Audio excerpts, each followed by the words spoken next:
two young boys, Siddhartha and Vignesh, to recite this Mangalacharan. They are studying in the Kendriya Vidyalaya of Indian Institute of Technology, Mumbai. Siddhartha and Vignesh, come.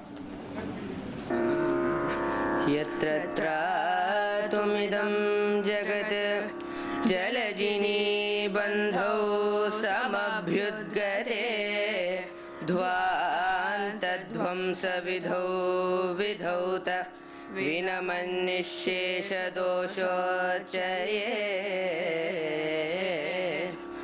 yatra tumidam jagat jalajini bandhau samabhyudgate dhvantadvamsa vidhau vidhauta vinamannishesha doshochaye vartante kratavah shatakratumukhah divyanti devadivi vartante kratavah shatakratumukhah divyanti devadivi drāṅasuktimucam vyanattu sagiram gīrvāṇavandyo ravihi drāṅasuktimucam vyanattu sagiram gīrvāṇavandyo ravihi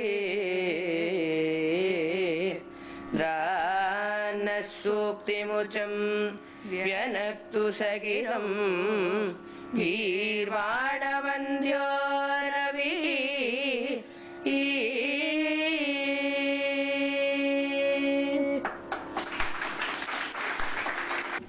The plenary lecture by Professor M.S. Sriram. Professor Sriram was formerly Professor of Physics at Madras University. He has obtained his master's as well as doctoral degree from Indian Institute of Technology, Kanpur. Besides his work on theoretical physics, he has brought out in collaboration with Professor M.D. Srinivas, who will be speaking tomorrow, and Dr. K. Ramasubramaniam, excellent editions and translations of the Ganita Yukti Bhasha of Jeshtadeva and Tantra Sangraha of Neelakantha Somayaji. Currently, he is engaged in monumental project sponsored by INSA in preparing a translation and mathematical commentary of Bhaskaracharya's Siddhanta Shiromani. I invite Professor Sriram to deliver his plenary lecture. So at the outset, I thank the organizers for their excellent hospitality and also a very good organization of the conference.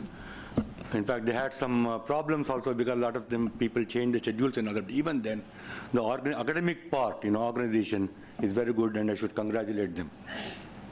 I am talking of the Graha Ganita Adhyaya of Bhaskara's Siddhanta Shiromani. I mean, I'm afraid you will be in for a lot of dry prose, or a lot of poetry. Okay, so Siddhanta Shiromani is one of the greatest works in the Indian tradition of astronomy.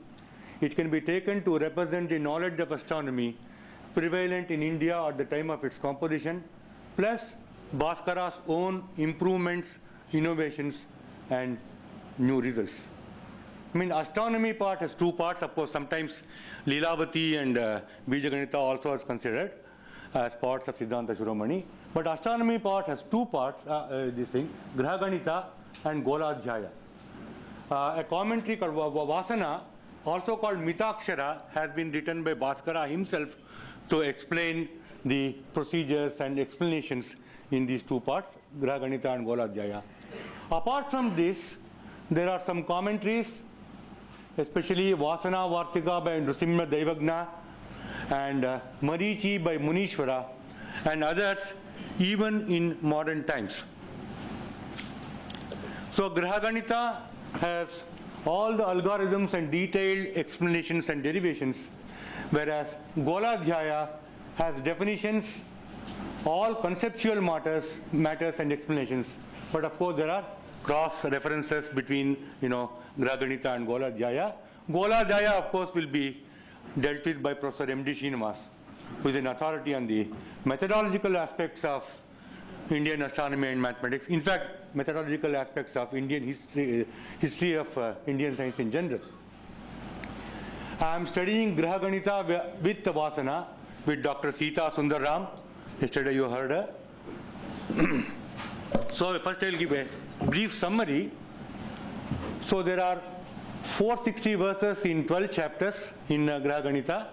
The chapters are Madhyamadhikara, the mean longitudes, Spashtadhikara, the two longitudes, Triprashna, three problems, time, direction and space, Parvasambhava, possibility of eclipses, Chandragrahana, lunar eclipse, Surya Grahana, solar eclipse, Graha Chayadhikara, shadows of planets, Graha Udaya Astadhikara, heliacal rising and setting of planets, Shungonnati, elevation of lunar cusps, Grahayuti, conjunctions of planets, Nakshatra Grahayuti, conjunctions of planets with stars, Patadhyaya, Vyatipata, which is equality of declinations of sun and moon with opposite rates of change. The Madhyamadhikara itself has 7 sections: Kalamana, Bhagana, Grahanayana, Kakshadhyaya, Pratyabda Shuddhi, Adimasadi Nirnaya and Bhuparidhi. It has got 120 verses. It is long compared to this chapter in other texts, in other Indian texts. Normally, Madhyamadhikara will be somewhat smaller. It gives the various,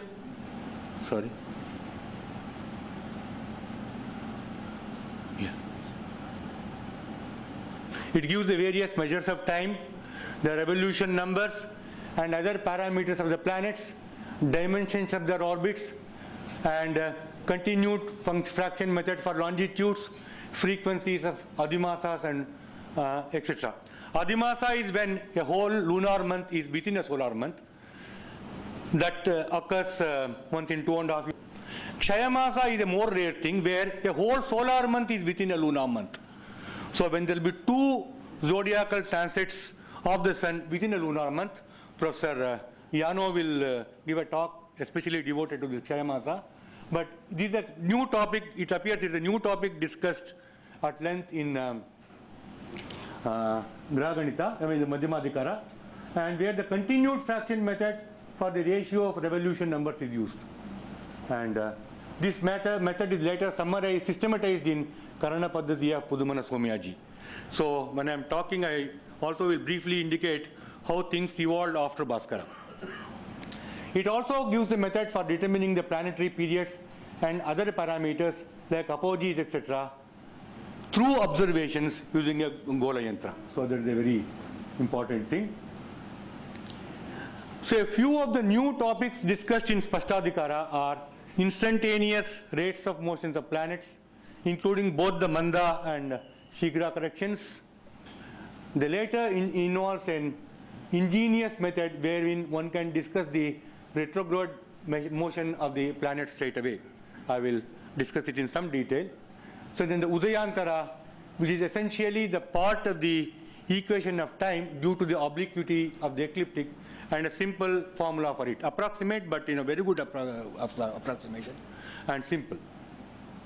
In Triprashnadhikara, Bhaskara is really in full flow, fixing the east-west direction, taking into account the variation of sun's declination over a day for the first time, various latitudinal triangles which are helpful in diurnal problems, the formula for the zenith distance in a general situation, elegant alternate methods, and so on. Then Parvasambhava discusses the possibility of occurrence of eclipses.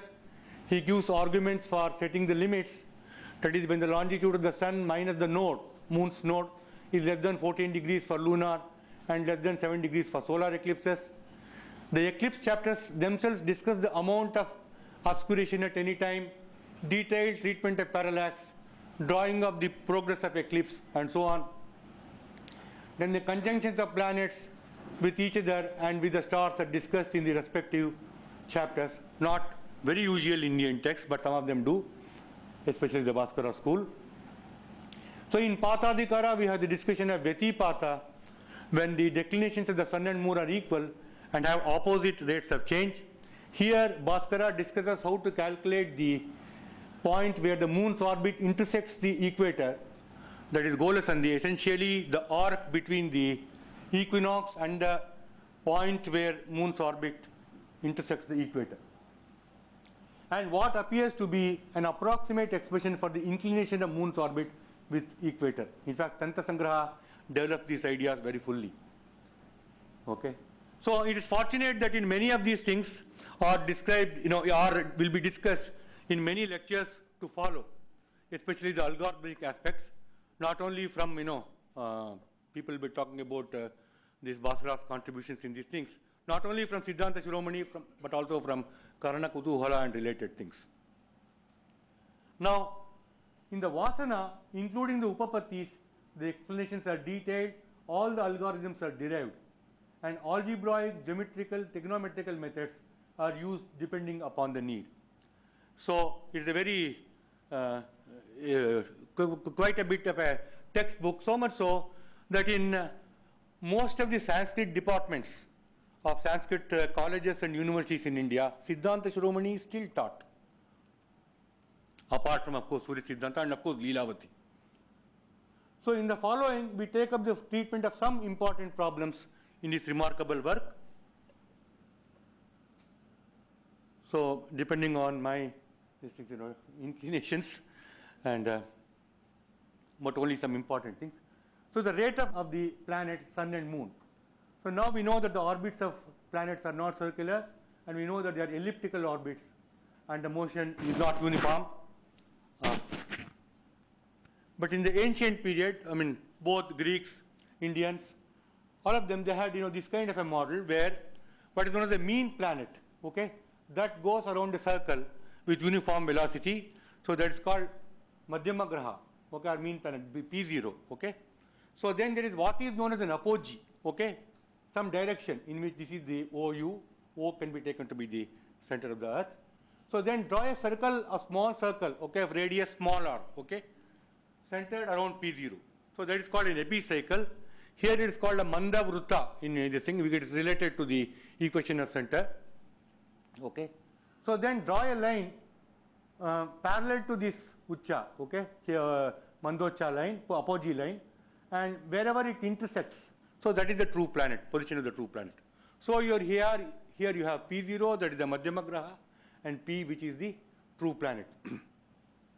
So then one can, this is the hypotenuse, OP is the hypotenuse, okay, so called Karna. In this context, it is Manda Karna. Okay, then one can show that if the difference between the mean and true planets, theta 0 minus theta ms, if you call delta theta, then k sin delta theta is r sin m. So sin delta theta is r by k sin m, you see. So this is how trigonometry appears, you see, because all important developments in mathematics in the earlier period were intimately associated with developments in astronomy, okay. So the non-uniform motion of the planets, see, that is what led to, the non-uniform motion of the planets, that is what led to the development of trigonometry. So because here you can see that this delta theta, involves this sine function. Okay. Now it is in India, most of the texts, including Bhaskara, they will take r by k. See, k itself varies with this, this thing. Incidentally, the m is called the kendra, okay, the difference between the mean planet and the this thing apogee, longitude of the apogee. That's called Manda Kendra. Okay, so now k depends upon that. So, but here in most of the Indian texts, you take r by k is r0 by r. Okay, that is taken to be a constant. So that is a very significant feature. And using this, we see that sin delta theta is r0 by r sin m. Okay, so this is, remember, this is m is the mean longitude minus the longitude of the apogee, and so this is how you have to find it. So that the Mandasputa, it's called Mandasputa, the theta ms, the true longitude, that is given by theta 0 minus delta theta, which is given by this. So this is the essentially the true longitude in the case of the sun and the moon. This is the true longitude itself, but for planets, one more correction has to be done. So we will not deal with it right now. So this is the, okay. So now this is the expression for the true longitude, okay. So now we can now say, that if you differentiate actually, so then you get the rate of motion of this true planet. So that is given by rate of motion of this. If you make an approximation, you see, normally this is very small. This correction is small. So sine inverse of psi is nearly psi, as you mathematics people will know. So you just take it like this. So then it is the true rate of motion is the mean rate minus this. That's what we get, because the derivative of sine is cosine. And so delta sine m is this. So if we denote the rates of motion as delta theta 0 by delta t is n0, the rates of motion are the mean planet, the true planet, and the anomaly. Okay? So then you will get, this is the expression. In fact, this is essentially stated by Aryabhatta in his Mahasiddhanta as Koti Phalagni Bhuktir Gajya Bhakta Kaladi Phalam. Thus the mean daily motion multiplied by the Koti Phala and divided by the radius gives the correction in minutes, etc., to the mean rate of motion. Similar expression is there in Manjularacharya's Laghumanasa a little earlier, but it is not exactly the same thing, but somewhat related to this. But they don't talk about instantaneous motion and all that, but they have the correct rate of motion, and what we get from taking the derivative, they are getting the things. But they're stating the result here. But Bhaskara discusses it in detail, instantaneous velocity, or what he calls as Tatkalika Gati. According to Bhaskara, he says, Dinantara Spashta Khagantaram Syad Gati Sputa Tat Samayantarale Koti Paligni Mrudu Kendra, etc., etc. Okay? So the difference between the two longitudes of a planet on 2 different days will be the true rate of motion between those 2 instants. The daily motion of the Manda Kendra being multiplied by the Koti Phala and divided by the radius, and the result being added to or subtracted from the mean motion, depending upon whether anomaly is in Karki Mrugadi, gives the true instantaneous rate of motion. Here adding, subtracting, that is because it is cos will be positive or negative depending upon the quadrant. So that is all. So he is giving the correct formula. He is giving the correct formula.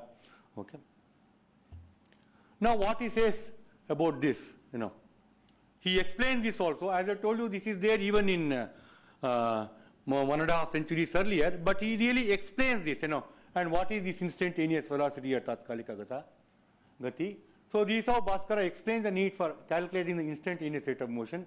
Adyatana Ashwasthina Sputagrahayoho Audayikayoho Dinarda Dayoho Va Asta Kalikayor Va Edantaram Kaladikam Sa Sputagatihi, etc.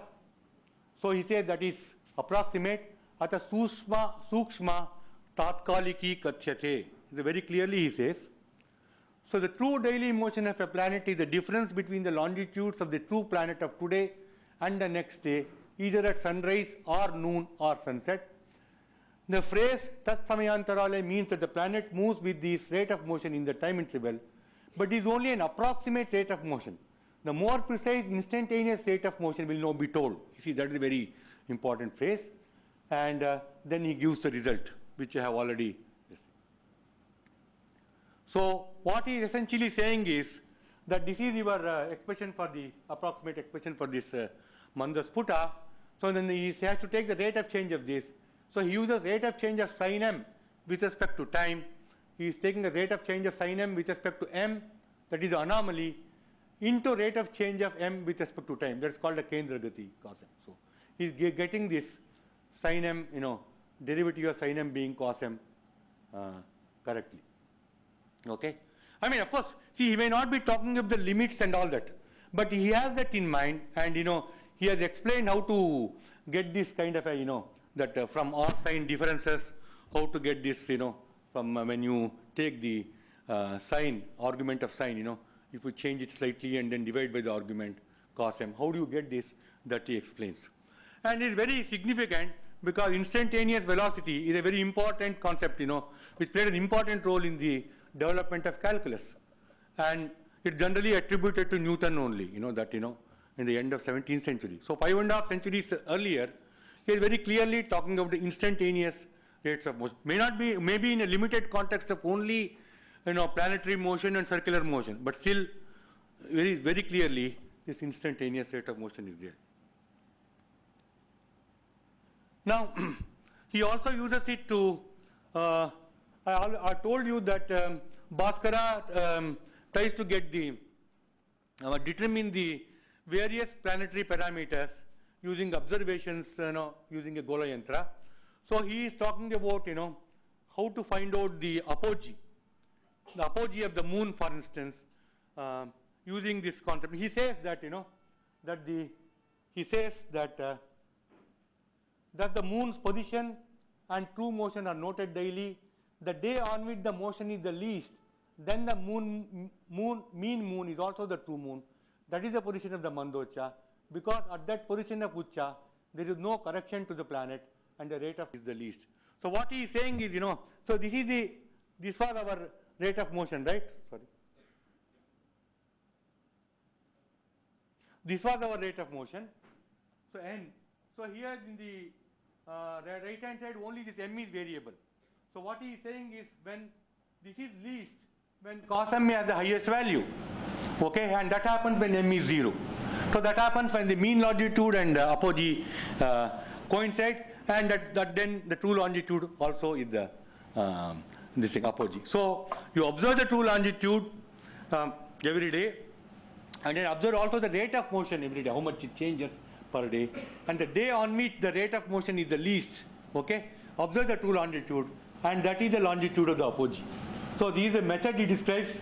Whether he did it well, I don't know, but he is clearly, of course, many other things also he describes how to determine the parameters. So now I'll go to that, this is, somewhat developed more by Nilakanta in Tantra Sangraha. The actual formula for the Mandasputa is this. So he gives the rate of change of this, theta ms, that is the Mandasputa, to be, so it involves the derivative of the sine inverse function, okay? So he gives this expression. Okay. So these are advancement over what Bhaskara has done. So now more interesting is instantaneous rate of motion of planets. So the actual planets, okay? Sun, moon they were also considered planets in the olden days, but actual planets as we know now are, Mars, Jupiter. What they used to consider only 5 planets: Mars, Jupiter, Saturn, the exterior planets, and Mercury and Venus, which are the interior planets. Okay. Now we consider the instantaneous rate of motion of these Taragrahas, actual planets. Okay. So a second correction has to be applied to find out the true longitude. So that is called Shigra Samskara. The old thing was the equation of center, and this is, equivalent to conversion from heliocentric to geocentric coordinate. It amounts to that. I mean, I am not saying that Bhaskara said it. I am saying that it amounts to that. And of course, there is more discussion about that in Tantra Sangraha and so on. We will not go into that. So what is done is the following. How to get the, in this model, okay, so Earth is the center. You draw this circle around Earth.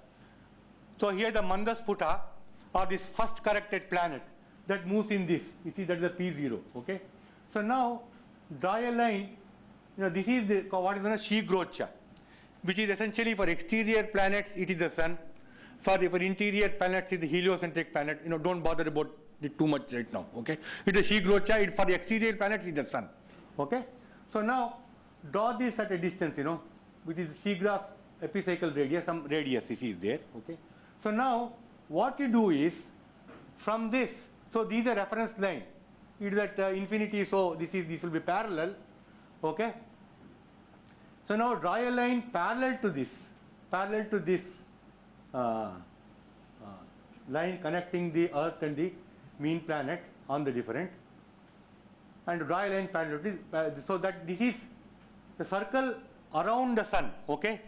So that is called a Pratimandala or eccentric circle.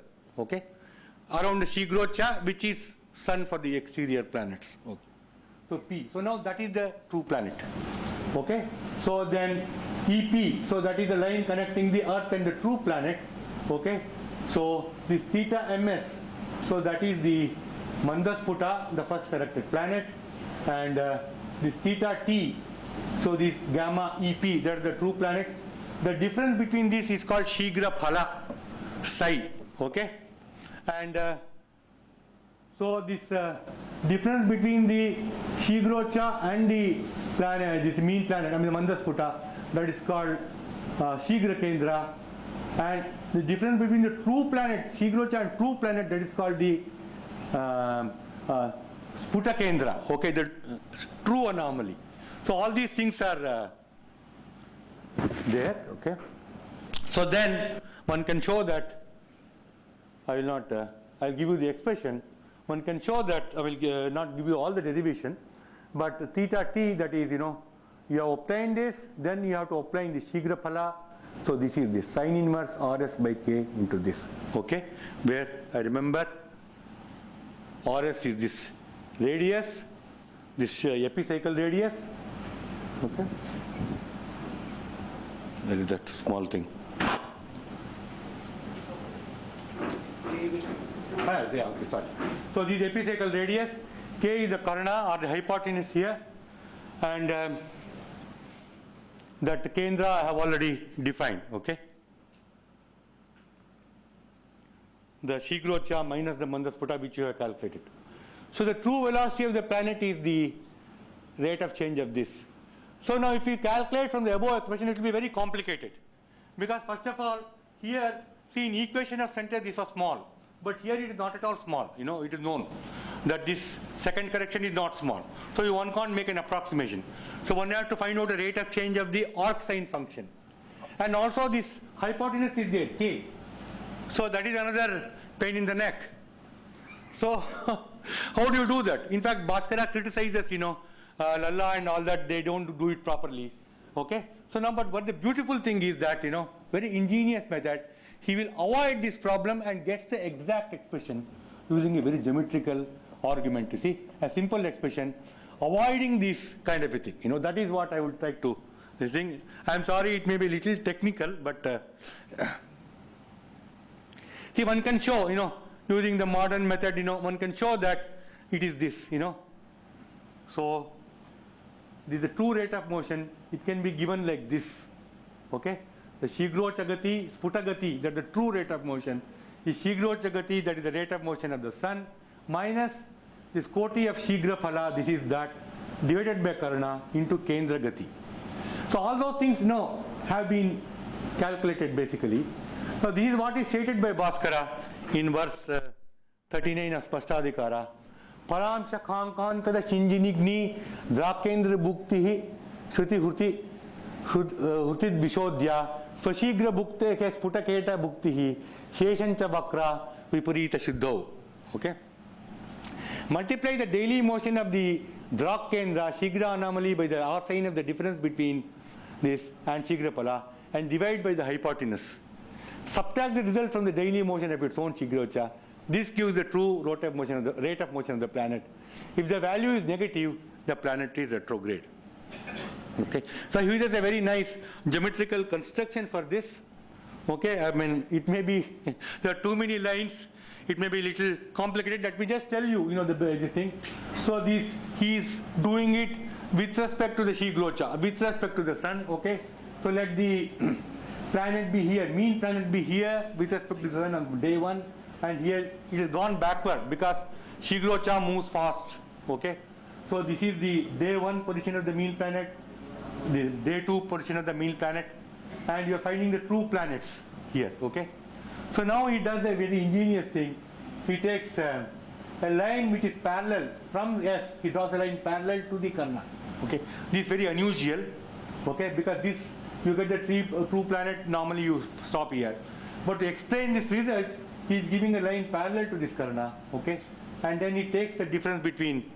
In fact, this was a lot of difficulty in understanding this. Venkateshwar Pai helped me in the correct picture, which is given in the Vasana. Okay. So now you have to, what he does is, see this one. So this is the one thing, P1, T1, P2, T2. The difference between them, the difference between them is, that this is the sine of psi plus delta m, Shigra Phala plus delta m, and this is sine of psi, okay?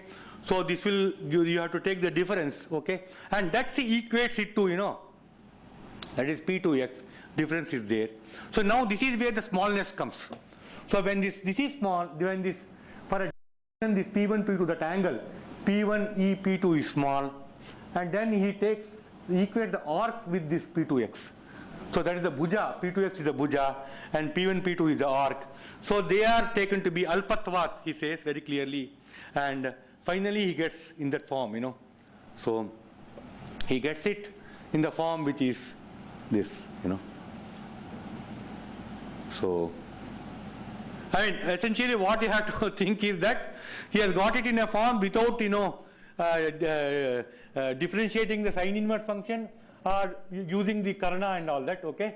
And he has got that expression, okay? And so this is the Mandasputa. So everything is known, okay? So then one can calculate the true longitude, the rate of motion of the true longitude will be given by this.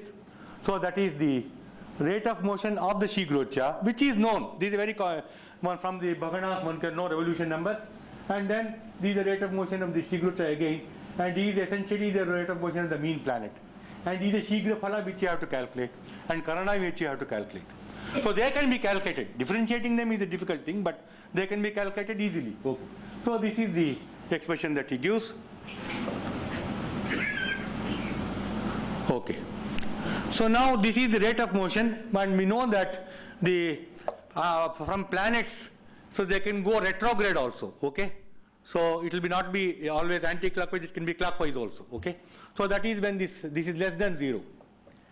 So the transition point, retrograde motion will begin when this is 0. The rate of this thing is, true rate of motion is 0. The condition for this is this. So this plus this correction, that must be 0. Now this is the revolution, Bhagana means revolution number of the sun, Shigrocha, this is the revolution number of the planet. So these are given. These are given in the first chapter itself. One can show that this will happen when this Kendra is this. One can derive this expression. This is the Madhya Kendra corresponding to the beginning of retrograde motion. Essentially, the difference between the sun, Shigrocha and the planet, okay, when the retrograde motion starts, okay. So one can visualize it like this. So this is with respect to the Shigrocha or the sun. So up to here, from here to here, it is direct motion. Here to here, it is retrograde motion, again direct motion. And he gives the values of this critical value, where the retrograde starts for all the planets. Okay? And this is the value he gives, Bhaskara values for this thing. But of course, here I didn't see the expression for this, this value, this expression I didn't see, but I mean, that's what I have derived. But probably it may be there, I don't know. I didn't see it in the verse and the Vasana. Some other place it there. Maybe Daivagna or Nrsimha Daivagna or something. Okay. Anyway, and these are given. You see the revolution numbers and all that, their ratios are given. The ratio of the radius of the epicycle to the different, they are given. So these are the values given by Bhaskara, stated in a verse. Okay, and here the computed values. You can see that they are very close to each other. Of course, I have used the calculator to calculate this. He would have, of course, done it his own way, various tables and all that. So there may be some differences. Yeah. Now finding the right ascension from the longitude. Okay, I will have to little this thing. So right ascension, these are the following. Okay, see now. The planets, you see, move on the ecliptic. I mean, close to ecliptic anyway. I mean, sun moves on the ecliptic, whereas the equator is inclined to that. So when you talk of time is always on the equator. Angular measure on the equator. That is the time. So that is not exactly the longitude. Just from the mean longitude, one can't find the time. There's a difference. So lambda minus this thing. So when he gives this thing, r sin alpha is this. So the right ascension, in the modern language, the right ascension is related to the longitude, and declination, of course, is sine delta is equal to sine lambda sine epsilon. So this formula he gives. Of course, it is given in Siddhanta Shekhara in only one verse. So that is not the first time he is giving, but in Siddhanta Shekhara of Sripati, there is not much discussion of that at all. There is only one verse as far as I could see. Bhaskara gives the detailed, this is the expression, essentially, okay, and he gives the explanation for that. Atra upapattihi, atra atrodgachatah krantivruttita tiriyak sthitatvat chastrani kshetrani utpadyante tadyata meshantasya jya krantivrutte karnaha tat krantijya lankakshitije bujaha tadvang vargantarapadam meshante ahoratra vrutte kotihi. So now the method is described, okay. So he is saying that the three triangles are involved. I mean, it's better to show the figure. So what he is saying is, so this is the equator, this is the ecliptic, and this is the declination, and this is the diagonal circle, and this is the plane of the diagonal circle, ahoratra vrutta, and this is the right ascension alpha, okay. So he is saying that consider this triangle, so then this one, r sine lambda, that is the karana, so this is bhuja, the diagonal circle, this is the r sine delta is the bhuja, and this is the koti. So he gets this expression for that. So this is how geometrical explanation of this result. But so in fact using this you will get this simpler result. As I told, Sripati gives it and he discussed it in detail. So now this itself may not be little complicated to use always. They are always looking for simpler expressions and all that. And Bhaskara observes that lambda minus alpha, the difference between this is 0 when lambda is 0 degrees and 90 degrees, obviously. You see? So when it is 0, the difference between them is 0. Similarly, one can show that when it is 90, both lambda is 90 and alpha is 90. So at both these points, the difference is 0. And he says that it has a maximum value of 2.6 Vinadis when lambda is 45 degrees. According to him, okay, so according to him from the law of proportions, the lambda minus alpha is 26 Vinadi into sine 2 lambda. This is an intuitive result, okay, which he is stating, okay. It's a very amazing intuition. See, actually using modern methods, lambda minus alpha can be shown to be this. So this is derived in Arka Somayaji's translation of Siddhanta Shiromani Graha Ganita. Okay, this is there, given in the website of the conference, okay.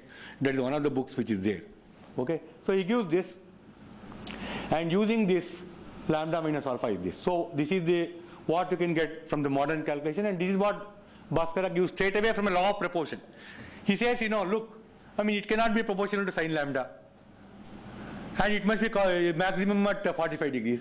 So it must be proportional to sine 2 lambda, and he actually calculates it at 45 degrees, and he would have got this. I think that's what he would have done. Atra upapattihi, so he says that padamadyeshu paramata. So he says that lambda minus alpha is non-zero always. Okay. Yevam padamadye षड्विंशतिः फलानि किंचित् अधिकानि भवन्ति तानि ज्या प्रकारेण साधयितुम् अर्को द्विगुणितः. So that's the thing, So according to the law of proportion, what he does is you take twice the longitude of that and 5 minutes. Yeah. Okay. So now there's not too much time. So I will discuss some problems in Triprashnadhikara. So for instance, first of all, you have to fix the directions properly.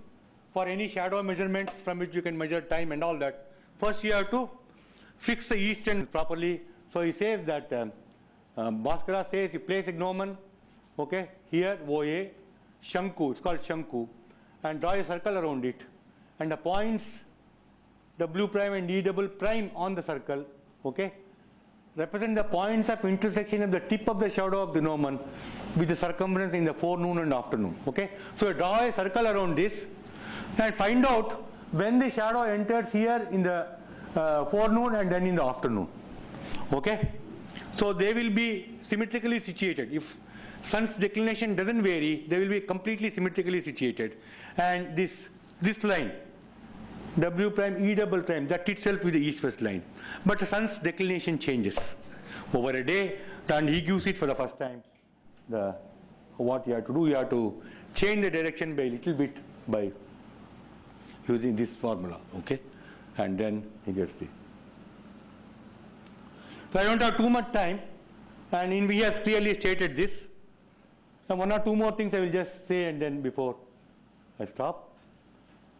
Of course, Neelakanta Swaminarajan also gives the same procedure, in his Tantra Sangraha. So now zenith distance, okay? Now if you want to find out the zenith distance for an arbitrary declination and arbitrary azimuth, okay? So then he gives a very nice method, okay? See, when sun is on the meridian, okay, one can see that the zenith distance is latitude minus the declination, okay? Essentially, this is the zenith distance, that is one, okay? So now he says that consider the situation where the sun is, on the, suppose it's on the equator, but not on the meridian, okay? It has an amplitude A, so that is this thing. So one can show that, see, on an equinoctial day, the shadow moves parallel to the east-west line. One can show that. So then he sees that the shadow is 12, if it's 12 tan z prime, so that is 12 tan phi by psi. One can find this out, okay? And then he'll use, the fact that, so this is the thing. So now you have found out this, okay? This, he calls it some kind of a latitude type, Ishta, this thing, Aksha, something like that he says that. Okay, then find out this. This we have found, and then we have to find this also, it's some kind of an inclined declination. And this he gets it by, law of proportion, sine delta by sine phi is sine delta prime by self prime. Okay, so then the zenith distance is determined, okay, because this can be, delta prime can be determined by this thing, and phi prime is already is equal to z prime is determined. So the zenith distance for an arbitrary declination and this thing has been determined. Okay, so now I'll just relate it to some things, discussions which happened earlier, here.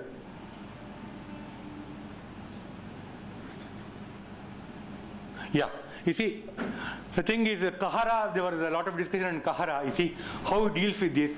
So he does talk about this, so this is, Dvadashangala Shanku, 12, okay? And this is the Karana, hypotenuse, for a general zenith distance. Yeah. And this is the shadow, OY is the shadow, okay? So one can see that it is, the Karana is 12 by cos z, and the shadow is 12 sin z by cos z, okay? It's 12 tan z, okay? So now what happens when z goes to 90 degrees, okay? So that is at this thing, horizon, okay? So then cos z will be 0. So then this Chaya Karana will be infinity, okay? And the shadow also will be infinity. So now he takes a ratio of that, okay, and then says that that is 1, okay. He says that he mentions it that it is the both of them, the Karana and the shadow, are 12 by 0, and then he coolly cancels this 0, and finally he gets the 1. I mean, he gets the correct result, I mean, he may not have done it rigorously, but he gets the correct result. Okay, there are many other things. I wanted to discuss how he uses a quadratic equation to find out the zenith distance at an arbitrary time, and the arbitrary azimuth, so that he will, this is how the quadratic equation will look like, a equation like this. I am just mentioning it, you get a quadratic equation for k, for finding in the general these things. This is how it is written, okay, k square yavat varga, a square a varga, okay. So this is multiplied by 1. Then yavat agra vishuvat trijya. Okay. So 2 into and 2k this thing is equal to this plus vishuvat varga plus trijya varga. This is this, and this is equated to this. Okay.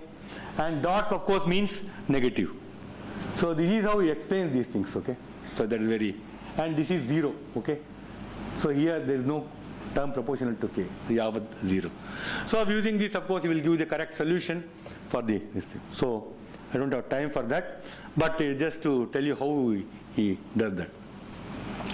So of course, in trigonometry, spherical trigonometry in Tantra Sangraha and Yukti Bhasha, that is most and completely general situation they'll talk about, and and they give all the problems. They'll suppose you have this zenith distance There are 5 quantities: zenith distance, azimuth, declination, latitude, and hour angle. So given any 3, other 2 can be found, okay? So systematically it can be done in 10 ways.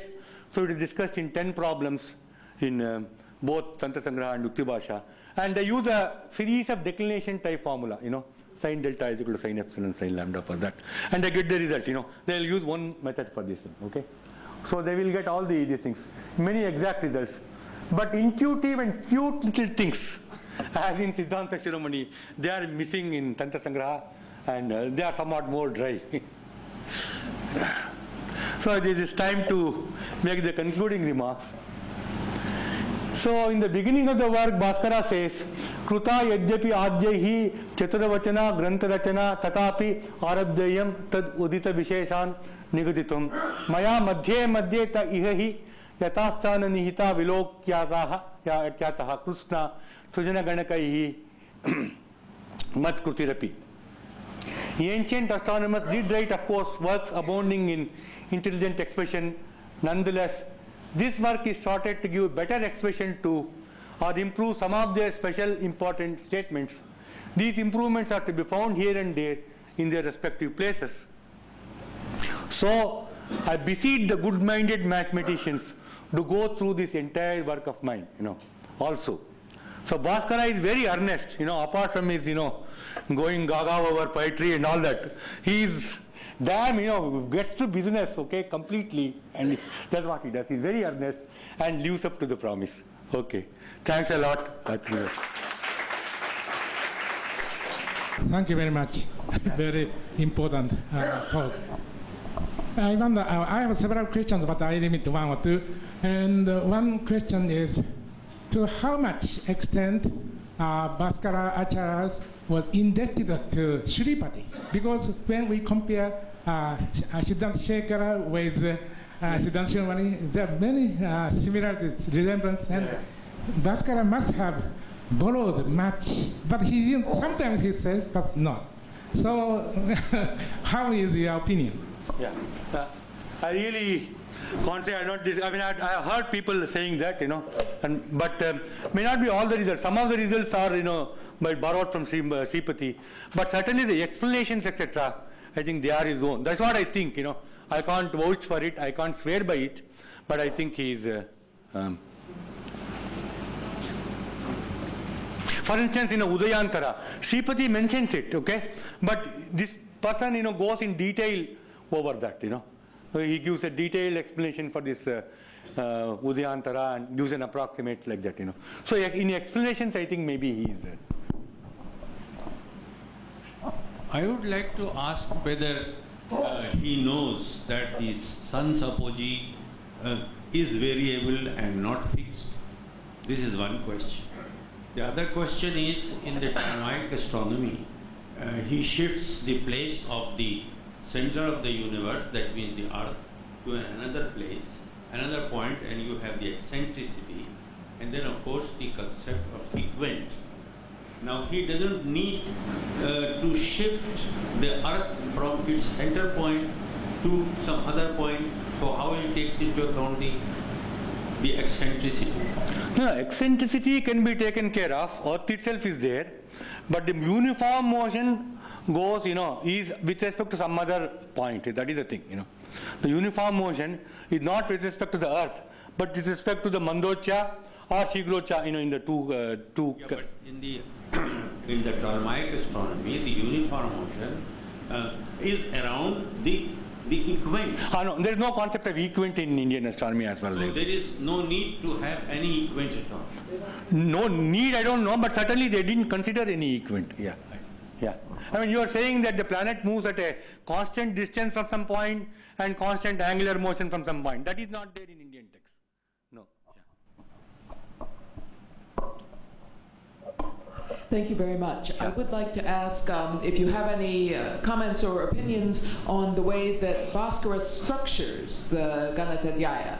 He is certainly inheriting this sequence of the Dashadhyaya, technically about 10 chapters in a very particular order and divided into very particular topics: mean motion, true motion, direction, place, and time, eclipses, and so on. But he is making, some changes, the Parvans and Grahachaya, into chapters of their own. Yeah. Why do you think he's doing that? Are these good innovations, or where do you think he fits into the tradition of organizing the Ganatadhyaya works in the Siddhanta? Of course, it is mainly, of course, normally it is Madhyama Adhikara, mean longitude, true longitude, Triprashna, then lunar eclipse, then solar eclipse, then Shrungonati, and heliacal rising and disting planet. So that's the thing. So here probably, he has given more thought to this, So like in mean longitudes, for instance, he has given a lot of thought to observations and, how to find out, at least, gives a method for finding observations. So that's why it subdivides it into Kalamana, Bhaganadhyaya, and so on and so forth. So wherever I think he has got, Patadikara, I think he has got something new to say. So I think that he makes it into new chapters. It appears like that. We have not gone through it fully, but it appears, something like that, Wherever he has got something new to say, I think he brings it in a new this. It looks like that. Yeah. My name is Prabhakar Apte. I am working in Vastu Shastra and Agamas. In that, whenever orientation is required, whenever you select a plot, they are struggling to get exact east, and they call it Shuddha Prachi. And another thing they say, Yasmin deshe divaratram nityameva samam dvija tatra purva param nasyat. And then in other places they say ekasmin vishuve dine.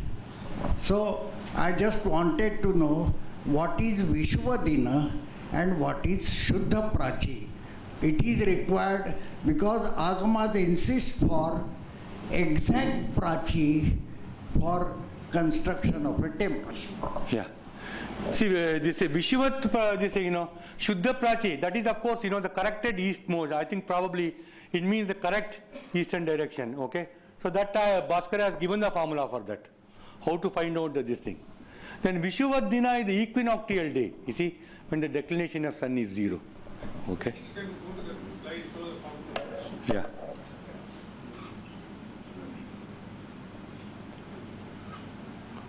Okay. So quite a bit. Yeah.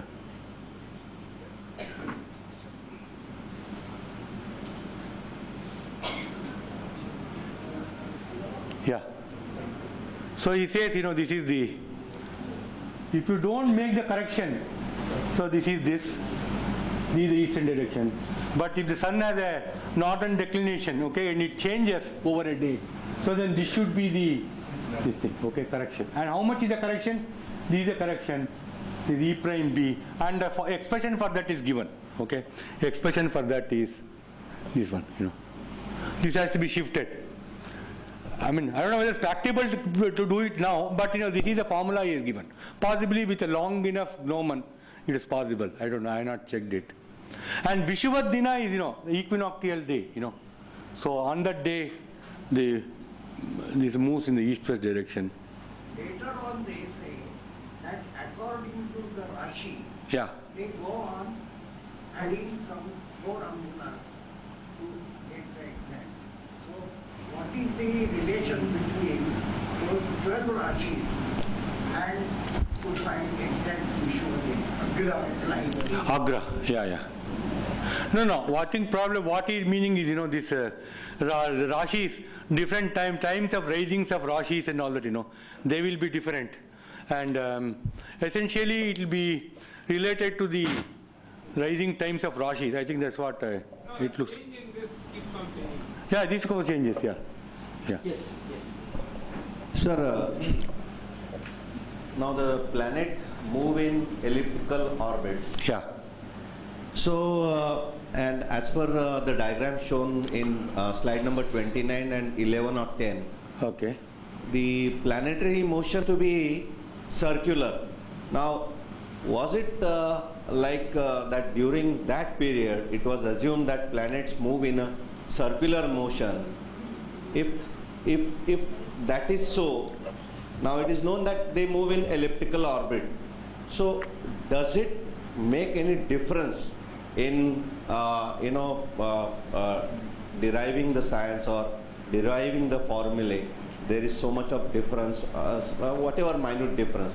So was it known that the elliptical orbit was known, the planet was moving in that No. proper? So if it was assumed that they move in circular motion, the basic assumption was wrong, you mean, if that is the case? No, that's what I'm going to this thing. That exactly was my question also. No, yeah. That the elliptical orbits in nature was taken into account by shifting the Earth from the center to some other point and then later the equator. Now this is not in the case of the Indian astronomy. No, of course it is there. Eccentric circle. Eccentric circle description also is there, sir. So eccentricity is there. Yeah, of course. The number one, you see, eccentric circle. You see, that is the alternate method for this is, you have a point, let us say some what I call A, for instance, okay, at the same distance as this from here. This is our epicycle radius. Is at O. Yeah, Earth is at O, and the You are not fixing it at some other point in the same direction. same direction, yes. No, the uniform motion is around some other point. And What is that point? yeah, what is it? That is the Mandocha, you see. For the epicycle, Yeah, to epicycle. substitute for that Yeah. eccentric circle. Yeah. That point is shifted from O along the direction of OU at a distance P naught P. That's what he said. Yeah, exactly, yeah. That point he has not shown. I'm not sure. No, I'm saying I'm giving only. Point he has not shown. This is the same thing as either shifting Earth from O downward or upward. Yeah. So these are the epicycle, regarding ellipse. See, this will amount to the planet moving uniformly around some other point and not the Earth uniformly. Okay. So this is captures. Captures the essence of this elliptic this thing to the first order in eccentricity. Yeah. So that the first order in eccentricity, it gives the same result as the elliptic motion. So that's what I'm trying to say. Yeah. We have last question. Just a comment on that. It is generally said that Bhaskara followed the Brahmagupta tradition fully. But if you look at Siddhanta Shiromani, the structure of Siddhanta Shiromani resembles the text Shishyadhi Vridhira of Lalla, who comes from the Aryabhatan tradition. And here, Lalla is the first person to with a Gola. So Bhaskara is really thinking of himself not as a partisan of one school or another school. He is really summarizing in a textbook the complete known knowledge of that time. Like and that's how he has sort of constructed Siddhanta Shiromani. In fact, Bhaskara, of course, writes commentary on Lalla. Yes. Before he writes Yeah. In fact, Bhaskara keeps on praising Brahmagupta always, but he also mentions the. No. But Brahmagupta's mistakes he does. But he is, very strongly critical of Lalla. Because I think he is too close to Lalla, so he is more critical of him, and whatever mistakes he makes, Lalla makes, he puts it strongly. Because he was not allowed to say that when writing his own commentary on Lalla, so now it all comes out. Now it looks like it, yeah, maybe. Oh, thanks a lot.